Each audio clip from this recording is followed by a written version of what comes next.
and also the fact you went into a situation of leadership which forced you. But had you not necessarily gone to things, it probably would have continued in the way that it continued. So just talk to me about what you have learned from those experiences, because I think many of us don't ask for help and it almost just happens to us and then we think we have to change. Just talk to us a little bit about your views on that. And if you're at a point where you're winning and you're obsessed with winning, you miss out on other things, and it can hit you with different types of pressure as well, which I think is another major factor that's affected me.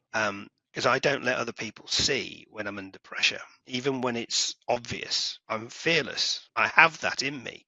There's very few things that I'm afraid of. And I've stood on stages in front of hundreds of people in multiple environments, in Australia, in China, in South Africa, in India, in America, and delivered keynote speeches without worrying about it. Hello and welcome to Confessions of a Successful Leader, hosted by me, Andrew Tallents, the self-coaching expert. In each episode of the show, we hear the insightful confessions of a successful leader who wants to inspire others to live their professional and personal dreams. I am always keen to hear your feedback, particularly in relation to the kinds of leaders you would like me to invite onto the show in future. But for now, sit back, relax, and enjoy the rich insights from our special guest.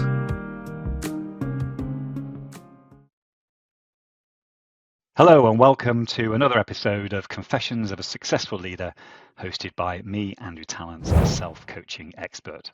I'm delighted that Chris Farnath has joined me in the studio today. Chris, welcome. Thank you. Great to be here. Yeah, we're looking forward to hearing your story today. But before we do that, we always start by getting to know our guests. So tell us a little bit about yourself and where your current focus is. Absolutely. So thank you, Andrew, for the invitation. My role is as a founder of Service Instinct Limited, which I founded about 2 years ago. And that has come about after spending 20 plus years acting on a customer side in customer-focused leadership, in software as a service type organizations, helping customers get the most out of software. And I've worked in 5 different industry types: healthcare, education, retail, telecoms, and transport. So it's been quite an interesting journey.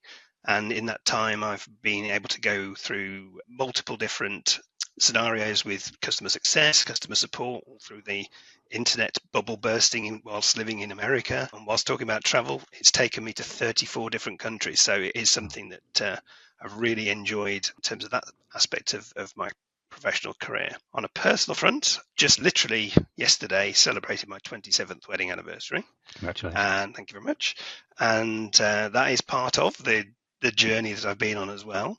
And my daughter is 23 and she graduated last year from Surrey. So we have normal family.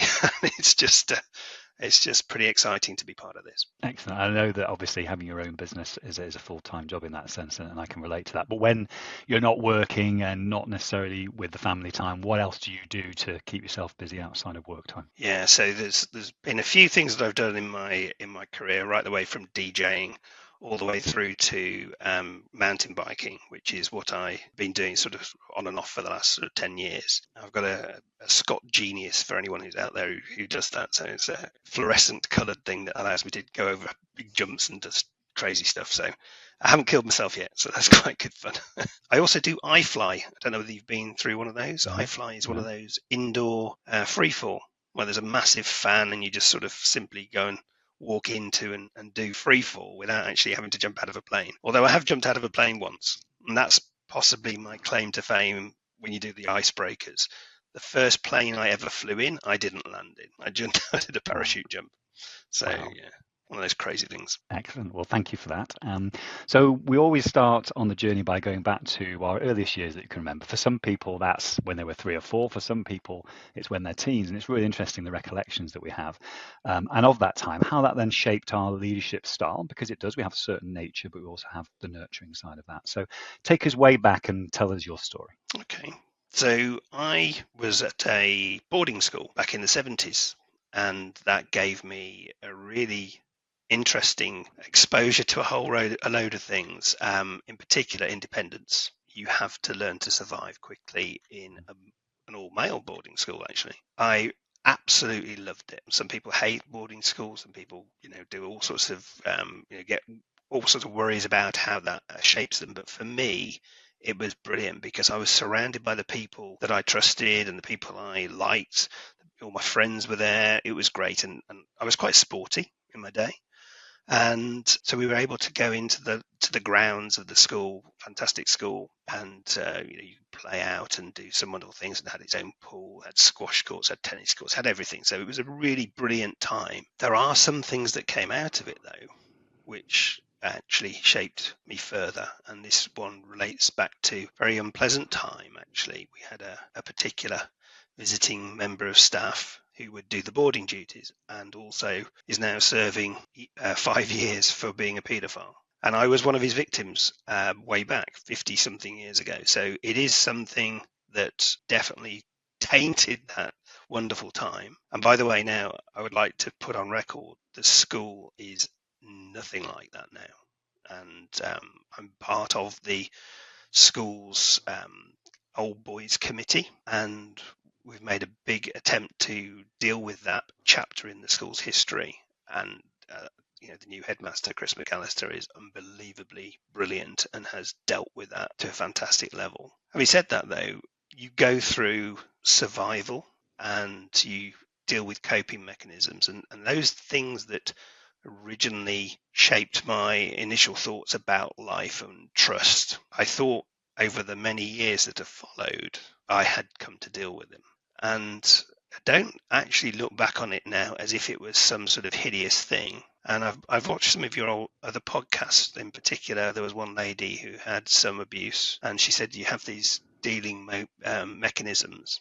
And the interesting thing for me is that you don't know when it's going to reshape itself or manifest. And one example for me was that we're going back now probably 4 years, maybe 5. I was setting up an operation, a BPO, business process outsource in the Philippines. And I'm in the Philippines and I'm with a guy who's working very closely with me, helping me shape this, was creating a call center that was going to be doing 24/7 support for our business. And we're chatting, we had a brilliant time. We got everything organized. I recruited a team of 12 people. We got the operation set up. Everything was just super. So we were actually about to get back on my flight back to the UK, and went to and just sort of had a good chat. And it turned out that he was actually the same age as me, and he was at a neighbouring school. In fact, the school from which this individual had come from. And so we got to talk about it. And bizarrely, he said, "Oh, he was really charismatic. He was really amazing. And I can't believe that that's the situation." So I described the exact things and I said, what made you like this person? And he said, "Oh, we went off to his house and we painted over a weekend and it was absolutely fantastic. We had a great time." And I said, "Okay." I said, "That's, he was very charismatic, very, very charming with things." I said, and that was his appeal. So here's the problem. I said, "Was there somebody sitting in the front of the car who always got the front seat, who was always the last one to leave?" And I said, "In my world, that was me.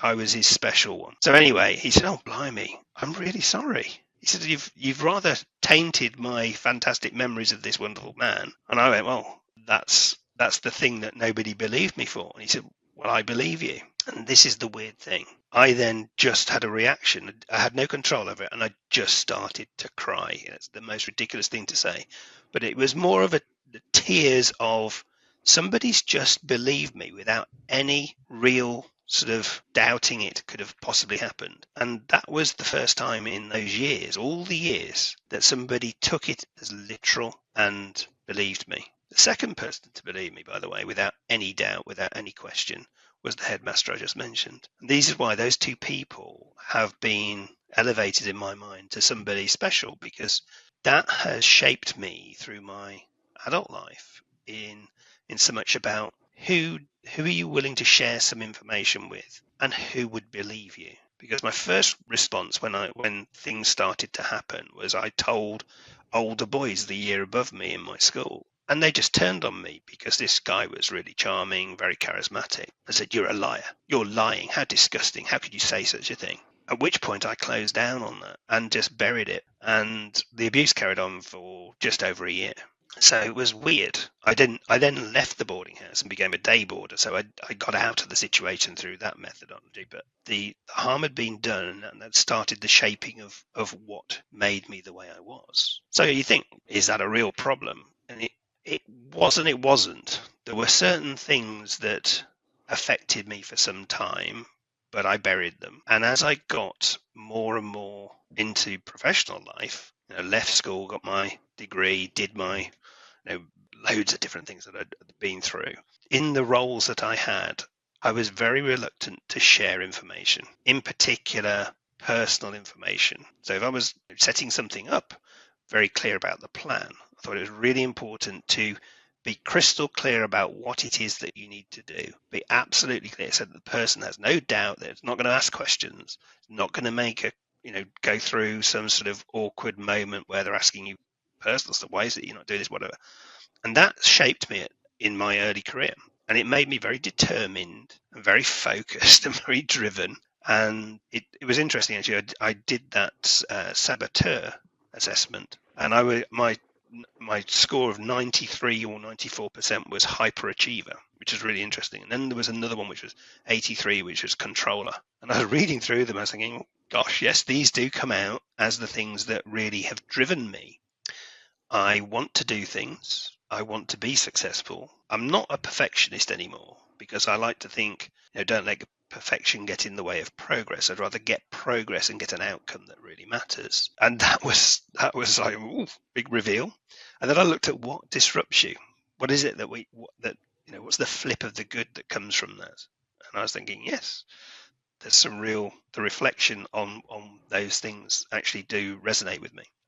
So in terms of something that shaped my life, in terms of my earliest memories taking me through, there have been evolutionary steps, I would say, that I've suddenly realized, no, that paradigm shift has occurred on this occasion. One of those that was, I actually had a gay boss, and that boss treated me without any sort of indication at all of any sexuality in it. And that had been the first experience that I'd had of somebody in trust who was interested in me, who didn't have interest in me, if you like. That's a bit of an oxymoron, but the point I'm making is he was really professional the whole way through, and I had a brilliant relationship with him, and that changed my belief system around how I should trust men in that position.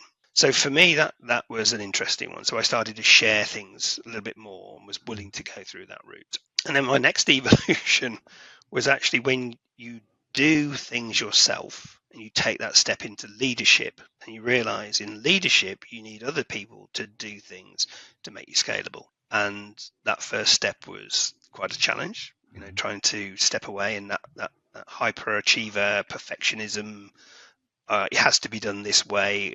If you don't do it this way, I'm going to step in and do it for you, and you'll do it my way.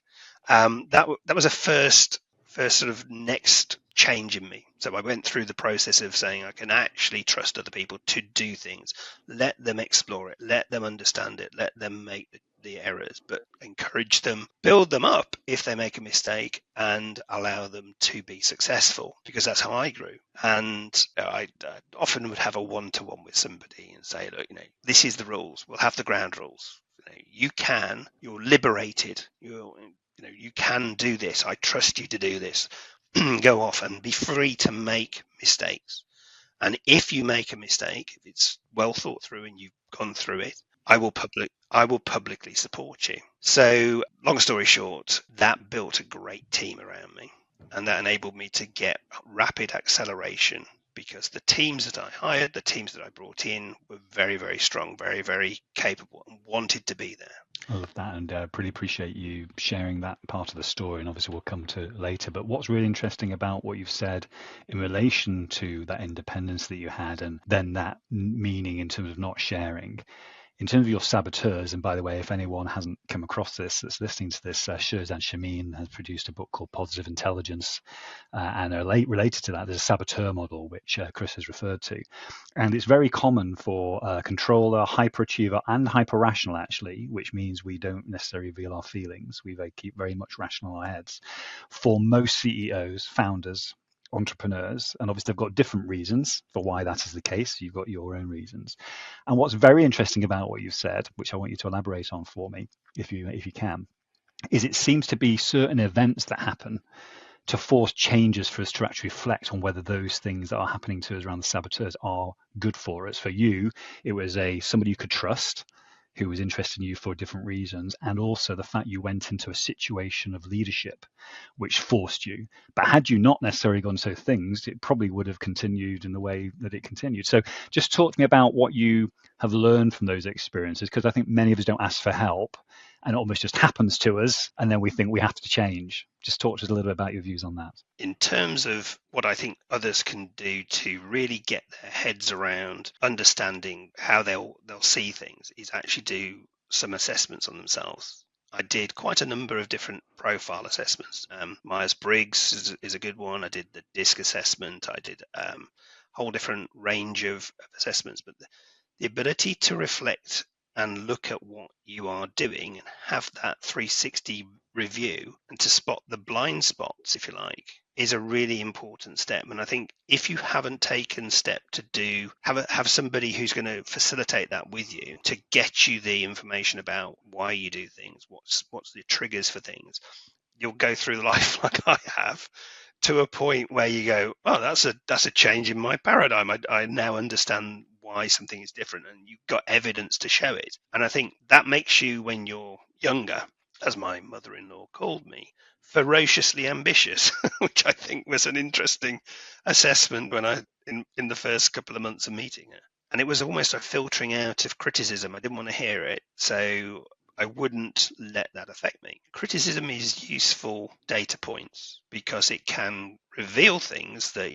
as I say, the blind spots, which really make you more likable with a team, particularly when you're trying to grow a team. I think outcomes like amazing results and amazing success attract a certain type of person, and they want to be associated with winning. They want to be associated with that, and that's great. But it can also be fleeting. It can be fickle, it can be temperamental. And if you're at a point where you're winning and you're obsessed with winning, you miss out on other things. And it can hit you with different types of pressure as well, which I think is another major factor that's affected me.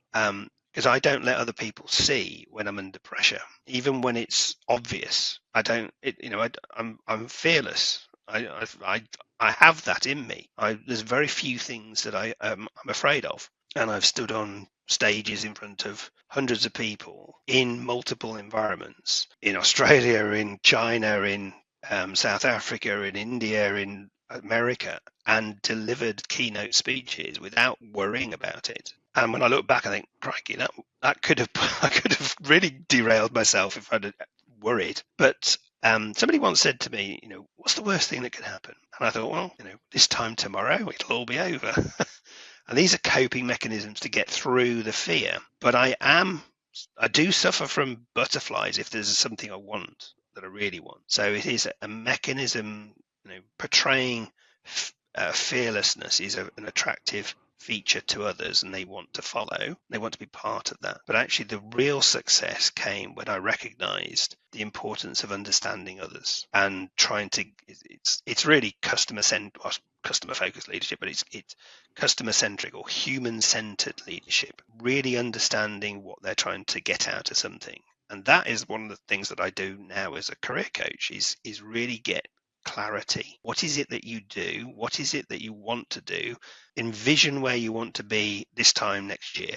Envision where you want to be this time in 5 years. So much so that I've got where I want to be living, with what car I want to be driving, with what pet I want to be doing, with all my things that I've got around me as an image on my laptop that I see every day, because I'm envisioning that's where I'll be in 15 years' time. It's manifestation, whatever you want to call it. But by knowing that those are the things that I want to do, I can evaluate whether what I'm doing is actually contributing to that or not. And I think that's a massive win for people. If they can really get to that level of clarity where you truly understand what it is and base it on your strengths rather than what you're not good at. Acknowledge what you're not good at, but don't let that drive you in a different direction. Work on your strengths. What do you come alive with? How do you show up in a particular situation? What do you want to, what makes you feel? You've heard all these people say, find yourself a job that you don't feel like is a job, and you'll be a happy person. That's what you really have to do. So spending a good amount of time really planning what it is that you want. I mean, really, in the detail. What's it smell like? What's it taste like? How's it feel? Where is it? Is it in is it in this country? Is it somewhere abroad? Where is it? Who do you want to be surrounded by? What do they look like? What do they sound like? What do they read? What do they do in the weekends? Really, really get into that until you can sort of describe your, call it a fantasy life or your future life, which I think is a really important point. So if you can really believe that you can do it, there was a wonderful clip I saw on, it was a TikTok. I don't see that many TikToks, but it was a TikTok and it was Anthony Hopkins. And he was standing there in front of the camera going, just believe, believe, believe, believe. That's like, crikey. But that was a really important point. If you truly believe you can, you will. You'll find a way. Unless there's some law that says you can't do it, or some disability. I mean, even disabilities you can get around. So I shouldn't be so selected there. You can do it. And that's something that I also coach on, which is, don't tell me what you can't do, tell me what you can do or can influence. It's a massive, important step to be able to focus on the things that really drive you, the things that you can take ownership for, and then start doing them on a consistent basis, because it's the consistency that will make it happen, make it real. Doing it once, it shows you can. Keep doing it. There's a great quote that my first managing director said to me: do it once and you've got a photo. Do it multiple times and you can get a movie. And that's the point. You can get those checkpoints going through. Love that. And I agree with you. One of the things I say a lot to people I come across that need that kind of support is, the only person that is going to get in the way of you living the life that you want is you. We can put excuses in place and environments in place, but actually it's down to the way that we show up in relationship to those things that we want and the things around us. So I totally agree with you. However, what also Shirzad talks about in relation to positive intelligence, which I want to build on with you today, is this mental fitness element. So I agree with what you're saying, when we can maintain that positivity or even neutrality about where we're going, and yet lots of stuff comes down that obviously piles upon us. So just tell us a bit more, it doesn't matter what stage of your career it was, it may be recently, where you've managed to maintain that positivity, where sometimes we dip into the negativity or even have things happen to us. It is very difficult if we don't have people around us to support us with that. That's a really tough one. And that's actually where I see most people fail, is where they become introspective. And I know that's one of the saboteur qualities, isn't it? When you want perfection and then you feel like you pull yourself apart because you didn't achieve it. I'm chucking out quotes from my past here. My father once said to me, and he said it multiple times. So the first time he said it was when I was quite young. And he said, "Christopher, you can't lose what you haven't got." Great line. Yeah. And that stuck with me because it is a reality. If you go for something, if you try and win a bid, if you try and win some new business, or if you try and maintain a relationship with a customer or whatever it is, maybe not that piece perhaps, because that's maintaining something. But if you haven't yet won something and you don't get it, learn from it, but don't beat yourself up about it because you haven't lost it, because you never had it. It's a great way of thinking about it. But the customer piece is quite interesting, because I spent a long time working in customer service. My next book, by the way, which is coming out at some point this year, not long left to go, it's called Raise the Floor, Not the Ceiling: The Art of Spectacular Customer Experience. And that is about point of making fewer mistakes, because customers don't want you to come in, rescue the day and be the superhero. They actually want you to do it right first time, so that they don't really need it. But this is where the peculiarity comes, because if you deliver great customer experience, and let's say you're doing customer support and there are no support incidents, what's the value of that support? So this is where customer success is a massive win. And what you do is you demonstrate value at every engagement. You go in, you talk to them about what it is they're trying to do, you understand what they're trying to achieve, and then you help them achieve it. And they're demonstrating the value to them as you do that process. So this is how it's been a mindset shift in terms of how you can work through an experience of, we're great at customer support because we can recover really quickly, or we can fight a great fight, and we'll always get you back up and running within a few minutes or whatever. And you sort of think, well, there's a book I think called Pain is Good. It's an interesting concept. I don't know if you've come across that.